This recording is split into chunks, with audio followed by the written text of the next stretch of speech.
Hello guys, my name is NaToSaphiX and today we have another video, and this time I'll be your host for this play.gg video where we'll be taking a look at the differences between a passive AWP player and an aggressive one. To most clearly see a difference, you have to look at the extremes. So for the AWP players, that would be someone like Jame and someone like Sillassen. Here is a demo from the AWP'er Major 2022 of Forza vs Outsiders, Jame holding down this same specific angle for more than 20 seconds. This is one of the key differences between a passive AWP and an aggressive AWP. A passive AWP will typically linger on an angle for a lot longer than an aggressive one who will be sort of more on the move. In this round, where the B play quickly turns sour, Jame decides to tap out and regroup with his last remaining teammate. In a 2 vs 3 like this, you typically want to stick together so that you can at least ensure that you get a 2 vs 2 situation on the A bomb site. But Jame, being of the more passive kind, decides to let Flit work the A bomb site alone while he's holding for rotations. This could have worked out because if Novi would have rotated a little earlier, Jame could have killed him and they could have gone back to the B bomb site together. Since we are looking at outliers, it's hard to say any of them are constantly in the right position. A lot of people think that an aggressive AWP player is a ton more unpredictable than a passive AWP player, but honestly, one is just unpredictable when you're holding angles, and the other is unpredictable when you're moving around. When I played for Complexity the second time around, I was playing B rotation against Jame on Dust 2. And I can tell you, it was extremely unpredictable whether or not he was holding my rotation, and I was constantly thinking about where he may be and when he would be holding.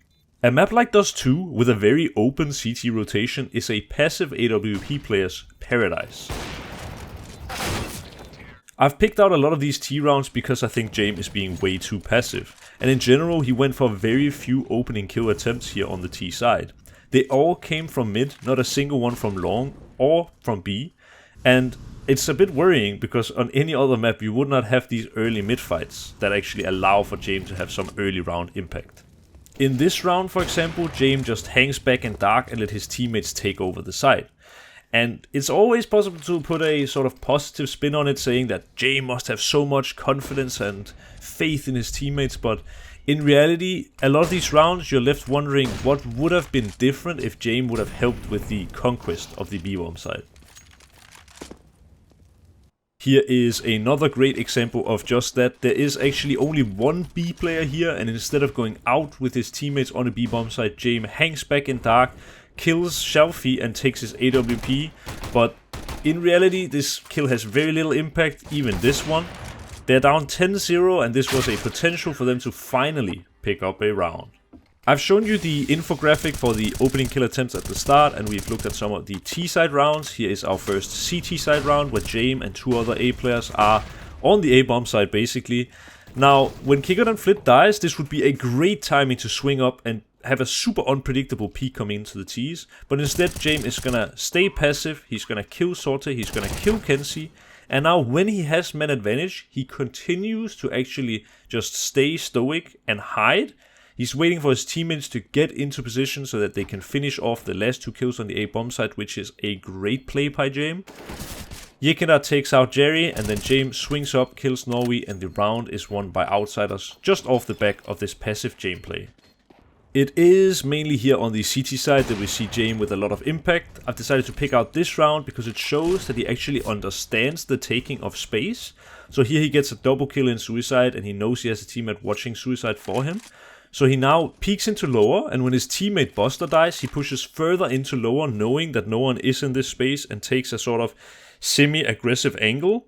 The only reason I picked out this clip is just to show that Jame is not incapable of playing aggressive, and he does have a great read of the game, he just chooses not to, and his instincts tell him to more often than not take the passive decision instead of the aggressive decision. I also picked out this round because it's just a banger. Jame hit some sick shots on the B bomb site, and what's funny, and what I noticed actually, is that Jame has the super fast aim, but he's a passive player. And Sillassen, who we'll be taking a look at later, has the super calm aim and is a very aggressive player. I think that's quite interesting, because you would assume the skill sets work better in the vice versa. I've decided to show this round as well. It's a highlight of James' great read of the game. Here there's a double Molotov coming in on B bomb side. He Molotovs right side of the smoke because his teammate is holding the left side. Now with these support flashes, the T's can't go out of dark, and he's actually delaying for long enough that the lurk smoke fades. Since Buster here on the B bomb side has a Molotov, he Molotovs out the T's and the round is just over. So Jame here, without a whole lot of kill impact, just wins the round straight up, just because of his great utility usage. After having just won a great round with utility, and it's now 14-12, Jame wants to go for this boost play with Yekindar. We see him very far out of his comfort zone here though, as the Molotov comes in and Jame can't retreat. So now he's stuck here next to Jerry, and yeah, it just looks very weird. Here is the outlier on the aggressive side of the AWP spectrum. This is Sillassen against AWP'er. Now, most AWP players who get boosted B-house will just hold this angle because it gives you so much info. But I see this time and time again from this man that he keeps aggressing in the B-house. And oftentimes he gets a kill, but even if he doesn't, he gets all the map control and he's flanking the T's right at the beginning of the round. Just a crazy player. Another example of Sillassen's aggressive and explosive nature is this round, round 7, again versus AWP'er, where Sillassen gets boosted for underground even after Big already got the opening kill. Every AWP player does have his weaknesses, and here is one of Sillassen's. He is holding down this angle, and if you ask me if Jame would have hit this shot, I would say probably. But if you ask me if he would have hit this next shot, the answer is almost certainly. Looking at it completely black and white, an aggressive AWP player is the one creating the space, and a passive AWP player is the one using the space that gets created by other players. That's the difference. Another day, another opening kill attempt here from Sillassen. He's fighting for mid control, kind of screws up the Molotov but gets it out eventually. Sees that no one is contesting mid and he knows he has the freedom to do this. Pretty crazy stuff, but yeah, it works out. This round starts like any other. Sillassen is fighting for mid control, and when he realizes that mid is clear, it's a 4 vs 3 situation, and he does something that I'm positive we would never ever see Jame do.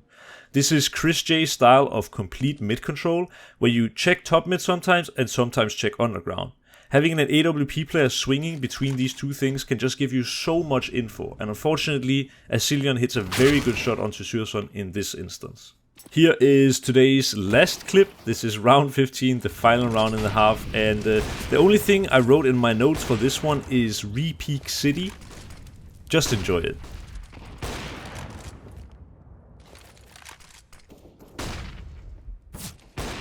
That was the difference between a passive and an aggressive AWP player. Thank you so much for watching the video.